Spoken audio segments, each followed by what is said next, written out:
asalaamaaleykum mbokk internet yi ñu ngi leen di dalal ci seen émission tribune politique fii ci Sénégal 7 tey nag ñu am mbégte di dalal ki nga xamante ne moom mooy Lamine Ba nekk membre du comité directeur du parti démocratique sénégalais PDS. ñu fas yéene waxtaan ak moom comme ni ñu koy defee saa su ne ci lépp lu aju ci actualité politique rawatina nag élection présidentielle bi ñu dëgmal le 24 février 2019 Lamine Ba ñu ngi lay nuyu. merci ñu ngi leen di fay. ñu bàyyi la nga nuyu internet yi lay seetaan jamono jii nii. waaw maa ngi nuyu seen internautes yi di leen remercier pour seen invitation et puis di rafetlu seen liggéey. tout à fait Lamine Ba 3 mois moo des gannaaw élection présidentielle bi ñu dëgmal le 24 février avant muy egsi ba léegi kenn gisul ki nga xamante ne moom mooy Karim Wade kenn dégg ko loolu ban jàngat nga ci mën a indi exactement. waaw gisuñu ko mais ñu ngi koy dégg ñu ngi koy dégg. kan moo koy dégg yéen xanaa. Sénégalais yi ñu ngi koy dégg parti bi ñu ngi koy dégg. moom fan lay waxee pour ñu mën ko dégg exactement. fu muy waxee bari na mu ngi wax ak nit ñi di jokkoo ak ñi mu war a jokkool téléphone bu événement bu am solo boo xam ne dafa concerner Sénégalais yi amee dina bind bataaxal nag façon de communication la bu nga xam ne moo ko doy pour l'instant parce que communication dafa bari façon mu ngi koy dox.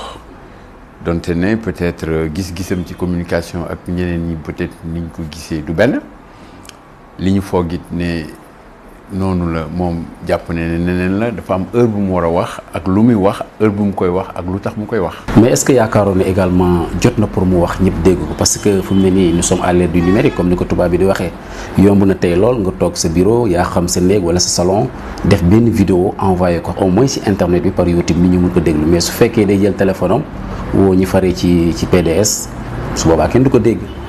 waaw li ma noonu la koy defee.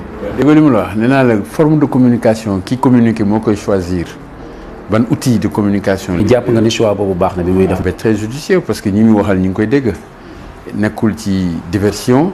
dafa am ay cible. nekkul ci fait divers c'est-à-dire réew mi lu nekk rek ñu wax ci wax ak nu la neex nga waxee ci moom dafa loolu option de communication. mais lan moo tax Karim liñ bëgg a xam. jéemut a wax ak sénégalais parce que lii nga wax dafa mel ni moom ñi muy waxal ay cible la. Karim mi ngi wax ak sénégalais yi. mi ngi wax ak sénégalais yi man mi di wax ak yow sénégalais laa. mais man sénégalais laa te ba léegi dégguma ko. bul dégg tabaski bi passé wax na bind na bataaxal journaliste yëpp jot nañ ko jottali ko korité mu def ko fetu chrétien yi mu def ko jàpp ne ni réew mi lépp lu nga xam ne ni moment bu am solo la bu nit ñi war a mun a dégluwante. dina wax ak sénégalais yi te je pense que ñu ngi koy dégg bu baax. mais lan moo ko téye ñëw à 3 mois de la présidentielle ñetti weer a ci des jamono ji nit ñaa ngi sur le terrain di collecter ay parrainage kenn déggul Karim ñëpp seegul ba léegi lan moo ko téye. mais xam nga yaa ngi ma ne nit ñi ñu ngi ci terrain di collecter parrainage ñu ngi ci terrain di collecter parrainage u Karim te taxul te nekku fi.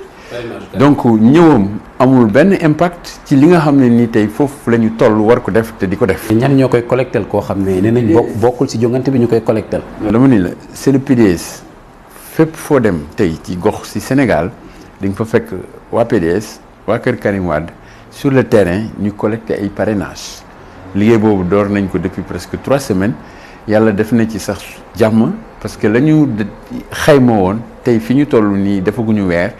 doublé nañu ko ci ay signature ñu ngi sant yàlla bu baax. ndax loolu am na njëriñ ci koo xam ne nee nañ bokkul ci jongante bi. waaw non xam nga bokkul ci jongante bi loolu yéen ñi ko gëm loolu la ngeen gëm ko. yéen war ngeen ko mën a gëm parce que gëm ko moo tax ngeen def recours dem au niveau de la cour suprême ñu déclaré incompétent. ñun dañu jàpp ne réew mi ci ay yoon la lalu ñu jàpp ne ñi fi nekk faalewuñ sax yoon dañuy jalgati yoon di def lu leen neex nguur gi fi nekk.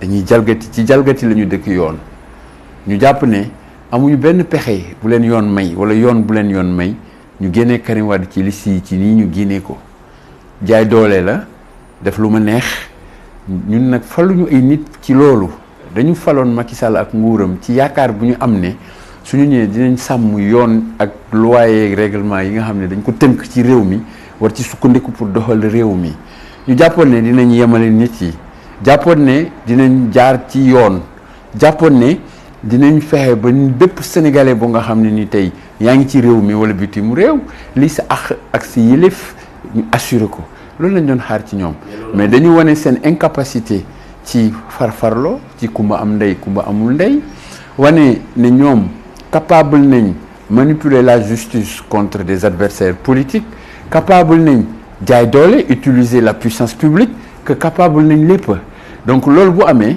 ñun dañuy jël acte on prend acte trouver la meilleure solution pour que li ñu bëgg ak li ñu bëgg Sénégal. solution boobu justement mooy lan la meilleure solution boobu nga wax. la meilleure solution boobu mooy déjà ñun dañuy sant yàlla parce que ci dossier Karim bi ngay wax bañ ko sumbee ba léegi tey créé ressuscité créé jël alal ju dul jeex duñ ko wax nag Sénégalais yi duñ mës a taxaw jàkkaarloog Sénégalais yi ne leen créé bi lii la coûté Sénégalais yi lii lañ génnee dugal ko ci créé ak lii la ñu ci indi parce que indi bi du dara lu mooy jaaroo ak caq ak jabaru Karim Wade mais ba tey nii indeeguñu dërëm ci réew mi bu ñu jëlee ci Karim Wade demaguñu ci benn tribunal boo xam ne ni dañuy wax droit bu ñu àtte ne gouvernement Sénégal am nga ndam ci Karim Wade au contraire fépp fu ñu dem te yoon ñu ko fay doxal dañuy wane ne gouvernement bi dafa jalgati que gouvernement bi nekkul ci yoon ma jàpp ne bu ñu fekkoon dañu bëgg Sénégal jiital intérêt Sénégal dinañ tirer les conséquences de cela xam ne lii ñu jël comme yoon du yoon yi nga xam ne nii tey. mais loolu nga wax dégg nañ ko mais li am solo tey mooy ki ngeen di gunge nekk ci ginnaawam mooy Karim Wade ba léegi dañ jàpp ne du bokk si jongante boobu. mais lu ko ci tere war a mun a bokk mais du ñoom ñoo ko war a invalider xam nga réew mi tey li fi xew bu jaaxalul nit ñi dootul jaaxal kenn ba faw mooy lan tey bu ñu nee dañu invalider inscription Karim Wade ñu dem ci kuréelu attekaay bi gën a màgg ci réew mi di Cour suprême war a mën a saytu lépp lu nga xam ne nii tey rëq-rëq la ci fonctionnement justice kooku ne dama incompétent. léegi est-ce que jërëti na wàcc sur le terrain pour collecter ay. terminé kooku def ne dama incompétent mais waxul mën na ne daf ne dama incompétent waaye léegi comme dafa incompétent waaye nag génne bataaxal bu wane ne dafa incompétent adduna bi am na ay këru attekaay yu nga xam ne nii tey ci Afrique ak ci adduna bi foo xam ne nii Sénégal bu ñu fa demee ñun dinañ fa wax luy droit Sénégal nekkul benn réew cundum rek ci adduna bi war a mun a def lu ko neex dañu nekk ci un système de gouvernance internationale gouvernance mondiale wàllum justice noonu la wàllum économie noonu la et ñu jàpp ne Sénégal warul mën a continuer rek di signer ay traité ak ay convention te du ko respecter loolu jekkul ci deru Sénégal jekkul ci dignité ak crédibilité Sénégal ñu jàpp ne ñi yor réew mi war nañ mën a delloo ci seen xel comprendre loolu xam ko tegaat Sénégal ci yoonam. collecté comme ni nga ko waxee 3 mois ci des bu ngeen demee ba ci cappaandaw ga ñu leen carrément waxoon nañ leen ko bokkul nan ngeen di def seen parrain yooyu noonu. xam nga apartheid loi la woon dañu xeex ba mu deñ fa lii Macky Sall sumb ci réew mi jaay doole jël utiliser justice mënul dem ba faw mais lu mu mos a sumb it gagné na ko. parrainage bi bokk na ci. xam nga lan mooy gagné mooy nga ñëw fekk réew mi ci anam yi ñu la ko joxee nga delloo leen ko ci lu ko gën wala lu ko ëpp wala lu tollook loolu. bëgg a def dara imposé ko mu jàll li ci mel ni parrainage bi ah. loolu du gagné c'est gagné sans gloire ñun dañu jàpp ne warul mën a def lu gën a yées li ñi ko fi jiitu def parce que loolu mooy ndamu Sénégal foofu lañ koy xaar te tey bu wanee ne tey moom amul capacité amul compétence su ba ñu juddoo 1960 ba tey di organiser ay élections ba réew mi toll fu mu toll ñu toll deuxième alternance moom mu war a nekk président bi gën a ndaw ci histoire politique Sénégal war a mën a organiser élection yu contestable yu mel nii ça veut dire que loolu wane na incapacité am wane na incompétence am loolu rek dafa doy firnde. loolu ngeen gis mais est-ce que yéen tamit jotul yéen ñi faree ci PDS ngeen am plan B ku ci mel ni ma dikkee gis nañ li muy def sur le terrain peut-être loolu moom dafa ñëw justement pour sauver li nga xam ne moom mooy PDS jamono jii nii. lan mooy plan B. plan B mooy comme li ma dikkee di def. mais plan B mënoo ko def sa bopp parce que plan A bi parti bi moo ko def donc parti bi moo war a mun def plan B non dama ne la parti bi moo def plan A bu plan A amee plan B bu waree am parti bi moo koy def. mais est-ce que bu ngeen continuer nii it du ngeen ñàkk dem ba ci biir perte am ay regrets. dañu politique avec des principes et de la morale ñu dañu gëm ne tey ci réew mi kenn mënaguñu convaincre ci lu war a mun a tax Karim Wade du bokk élection bu doon dañ ko jàpp ci corps de contrôle ëttu saytukaay ci réew mi bu nit ñi nangu état bi samp ko moom la ñu ne waaw bu doon dañ ko jàpp ci sàcc wala ci corruption wala ci concussion ci délit bu tey nit ñi mën a d'accord ñu ne waaw mais délit boo xam ne nii nit ñi d'accord uñu ci dëppoo la yoon tribunal ba nga xam ne nii moom kese la àtte bañ ko créer juróom benn at ak léegi mais ñun nag dañu weesu réew mi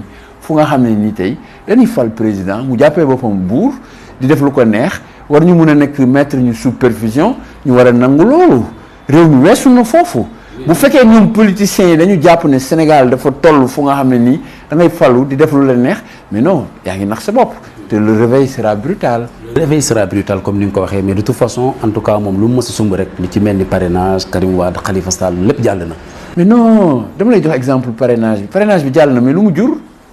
bi ñuy wax parrainage lu tax ñu ne woon parrainage dañ ne woon dañuy bëgg parrainer pour wàññi candidats yi nar a bari yi mais candidat mosul bari ci élection présidentielle Sénégal de 1960 à aujourd'hui bi bari na mais lu tax parce que am na loi parrainage donc la loi est inefficace la loi n'est pas bonne. non mais nag loolu pour ñu mën ko évaluer foog ñu dem ba ca fin ba bu ñu demee ba war a valider.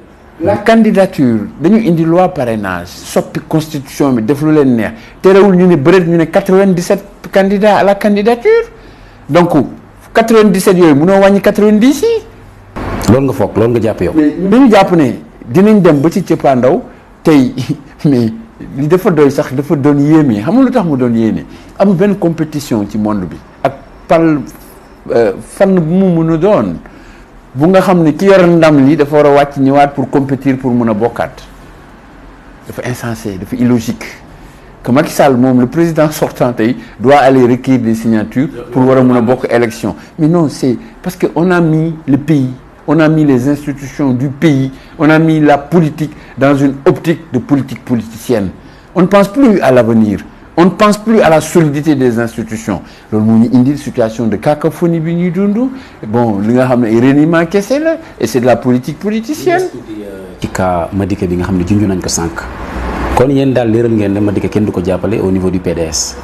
est-ce que loolu du gën a. waxuma la kenn du jàppale wala jàppale Madické. mais ni nga parti bi mooy war a investir ko. dama ne la.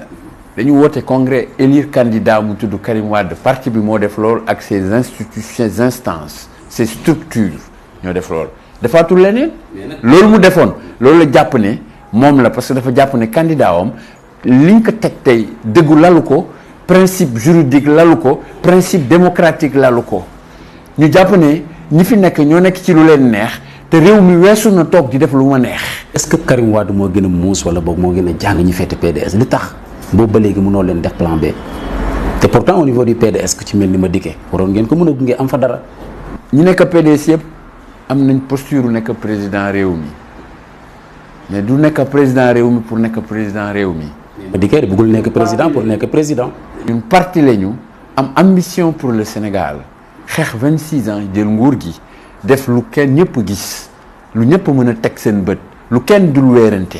pour Sénégal ak pour l'intérêt du Sénégal et des Sénégalais donc optique boobu ñu am moo ñu indi ñu def congrès démocratique section yëpp a ñëw ñu ne ku bëgg a nekk candidat ñu d'accord yëkkati seen loxo ñu dem élection devant la presse nationale et internationale loolu parti bi moo décidé loolu te décidé wu leneen donc nit nag mën nga nekk ci parti bi am sa beneen xalaat wala am sa beneen ambition bu dëppoowul ak ambition majorité parti bi loolu mooy démocratie. dëppoo ak ambition majorité bi. mais amul section amul structure du parti bu débat bi posé Madické nee na initiative personnelle la loolu kenn mënu ko reprocher am na ci sañ-sañ. ko jàppale ci loolu. non écoute-moi dama ne la xalaatam la sañ-sañam la droit-wam la nangul nañ ko ko.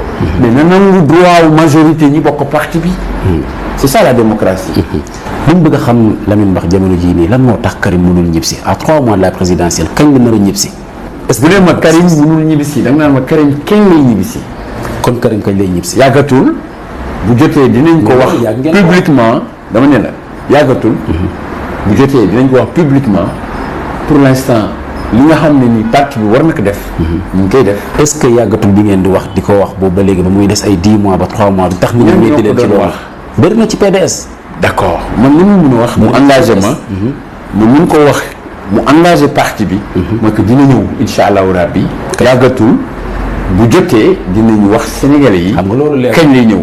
loolu leerul 3 mois munoo leen wax ci octobre la wala novembre wala décembre yàggatul. dama ne man dama lay wax lu dul dey dañuy politique ñëw Karim Wade du lu ordinaire c'est un événement politique plein d'enjeux du lu ñuy toog di ko wax ci biti bu jotee dinañ wax kañ lay ñëw dina jël avion dina ñëw Sénégal kooku ñi fi nekk xam nañu ko bu njëkk dañ doon wax du ñëw du bokk léegi dañ ne du bokk kon ñëw bi nekkatul actualité. mais dégg ngeen menaces yi ci am buy ñëw ñu koy delloo fa mu jóge woon. loolu menaces yooyu c'est en fait l'expression de l'état d'esprit de ceux qui nous gouvernent dañu jàpp ne bu doon Karim Wade ñoom dañu am soxla wala réew mi dafa soxla 138 milliards yooyu ñu naan amende mu dëppoo yoon waruñu toog sax di xaar di ko bàyyi muy génn di ko jox avion di ko fekk biir kaso di ko photo di ko defaral passeport diplomatique muy génn dëkk bi. foofu tamit ne nañ diil la gis nañ Pape Samba Mboup yàggul dara barki démb xaw ma barkaati démb. mais diil la. waaw mais Pape Samba Mboup am na sañ-sañ wax lu ko neex li mu xalaat opinion am la. mais war na cee mën a xam. mais deal boobu mais da nga may tegal les faits da nga may tegal des faits factuels. lu concret lu mën a wane deal gëw ma ne deal dina am fu nga xam ne danaan damay ñëw ñu ne ko boo ñëwee mu tëj la. ku deal du wax loolu. ku deal duñ ko wax loolu. deal tamit su fekkee da nga teg deal comme ni ñu ko waxee nga dem ba ci biir violer deal boobu boo ñëwee xëy na war nañ la mën a teg ay daan. non dama ni la kon nag ñi tegal moom deal bi ay dealer lañ ñooñu lañ war a topp. mais moom it du ci génn. non dama ne la ñooñu lañ war a njëkk a topp parce que joxuñ leen réew mi pour ñu deal. non mais ñan nga ma wax. deal bi da nga ne ma c'est des partis ñan ñooy parti Karim Wade nga wax ak beneen parti bi kan la non waxal pose tes questions non bu ma suppléer tu me poses la question je réponds. dama ne ma répété ko mu gën a wóor Pape Samba Mboup moo ne carrément deal am na bel et bien il l'a dit dans une émission de la place. c'est pas parce que Pape Samba Mboup a dit une chose que cela est vrai. également il est bien placé pour war a mën a xam loolu parce qu'il était au PDS. n'est pas au PDS, il n'est plus au PDS. Il était au PDS. Ça ne veut rien dire. Ça ne veut rien dire. Et yéen bu ngeen amee dégg-dégg am ngeen war ngeen am benn lecture ci li Pape Samba Mboup wax mu dafa ne lu muy wax mu ngi koy wax parce que dafa bëgg ku ko jubaleeg Ablaye Wade il attaque moom c'est sa façon de jubóog Ablaye Wade que d'attaquer di wax lu ko neex. mais loolu moom loolu la wax dégg ngeen ko donc man mënuma yàgg ci fait yooyu ay fait lu Pape Samba Mboup wax moom la engagé man li ma mën a wax mu engagé ma en tant que membre d'un parti mooy li sama parti wax sama direction parti wax ko sama structure parti wax ko mais ku bokkul ci loolu munoo wax lu man lu ma engagé wala lu engagé li Lamine Ba tey jii nii lan moo des ci PDS gannaaw bu ñu ci nemmee ko ay transhumance entre guillemets comme ni ñu ko waxee yu bëree bëri sax lan moo des ci PDS jamono jii nii. transhumance boobu lan la pesé ci woon PDS. mais ñi dem ñëpp nekkuñu ay personnes ordinaires. mais ñi dem ñëpp ñi ngi fi woon bi Ablaye daanu te terewul mu daanu. ñoo fi des léegi. ñi fi des Sénégalais des Sénégalais dignes. est-ce que yaakaar des hommes d'honneur. comme qui mais beaucoup. man ci laa bokk. am naa ay téeméeri morom yu ci bokk. ñoom Omar Sarr ñoom Amadou Sall ñu ku lim jum. et puis mënoo leen a lim. ñu nga wax noonu mënuñoo jël seen responsabilité dem si jongante bi. mais parce que pourquoi ngeen bëgg ñooñu. war a mën a am beneen ambition ak beneen objectif bu ñu xalaatul ñoom mais ñun dañu décider parti du da ngay toog rek am sa ambition personnelle bëgg a faire prévaloir ambition boobu ci kaw ñëpp c'est la loi de la majorité il faut ñun accepter les règles dans tout groupe social ak ci mbootaay boo mën ci gis groupe bi mooy parti bi ay kuréel la ay section la ay fédération la donc ñooñu boo leen respecté wul jàpp ne du ñu dara ci nga amee fitu taxaw ne ñooñu li ñu tënk jàpp ko tënku ci yow li nga bëgg sa xalaat yow kese moo gën ñooñu lu ñuy décider. tout à fait jamono jii nii nga xam ne moom mooy beneen sujet la nga xam ne moom mooy Khalifa Sall nekkatul maire bu Dakar ndax dañ ko révoqué événement boobu fii la fekk lan moo ci sa xalaat exactement. sama xalaat mooy comme Sénégalais yëpp parce que dañu jàpp ne le président de la République dañ ko fal. Khalifa Sall waa Dakar ñu ko fal te lépp lu muy def ko def sur la base de yoon bi ko waa Dakar tegal feuille de route bi mu topp ak programme ak doxalin bi mu engagé wu ak waa Dakar mais ñëpp gis nañu péripéties politiciennes yi ci am kaay wala ñu xañ la poste bi mu bañ ñu jaay ko doole day wane ne ñii nekkuñu fi pour problème mu Sénégal parce que bu doon problème mu Sénégal tey Khalifa li mu def ñi ko jiitu ne noonu la daan demee problème mu système la boo bëggee changer da ngay changer système mais doo ñëw jaay doole cette faille système bi broxandalu ci pour def lii ñu def ñëpp xam nañ ne c'est pour écarter Khalifa Sall de la course moo tax ñu def ko. parlant de révocation ñu def beneen transition ñëw ci beneen sujet jamono jii nii gis nañu pour taxawaayu ki nga xam ne moom mooy médiateur de la République Alioune Badara Cissé ak critique yi muy def teg ko ci ndoddu Macky Sall loolu am nga si jàngat xanaa. mais critique nga gis est-ce que du ay suggestion wax dëgg lu am la. jàppoo ne critique la. non dama ni dafa am mais la critique n'est pas mauvaise. mais est-ce que loolu posture am tamit may na ko. mais président de la République lu mu bëgg Macky Sall lu mu bëgg Macky Sall jël na institution réew mi yëpp teg fa ay politiciens mu ngi ci logique gu partager réew mi gâteau ku nekk mu jox la sa morceau Tanor Moustapha Niasse ñi mu jox institution réew mi yëpp ay alliés politiques lañ waaye léegi mu bañ ne institution réew mi nit dina ci nekk am gis-gis politique te du ko wax te moom moo njëkk a politiser les institutions de la République. moom mooy Alioune Badara Cissé warut a mën a jàkkaarloog Macky Sall wax ko. mais non.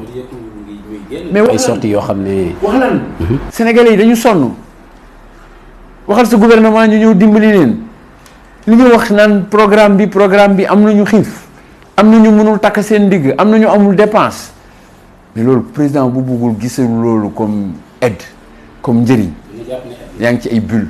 jàpp ne aide la. mais dama jàpp ne médiateur de la République rôle am loolu ci la war a bokk. xool ñi nga xam ne nii ils sont victimes de l'injustice sociale de l'inégalité sociale nga wax ko nekk leur porte-voix mais loolu pour man c'est une mission plus que noble. tout à fait donc temps bi ñu amoon ci émission bi jeex na Lamine Ba dañ lay bàyyi nga tàggatoo ak internautes yi. ben merci je vous remercie ci seen invitation di leen gërëm di leen sant di gërëm seen internautes yëpp. mbokki internet yi fii la ñu yem ak yéen tey mu nekkoon Lamine Ba nekk membre du comité directeur du parti démocratique sénégalais ñu leen di jox dig daje ci beneen émission tribune politique fii ci Sénégal 7.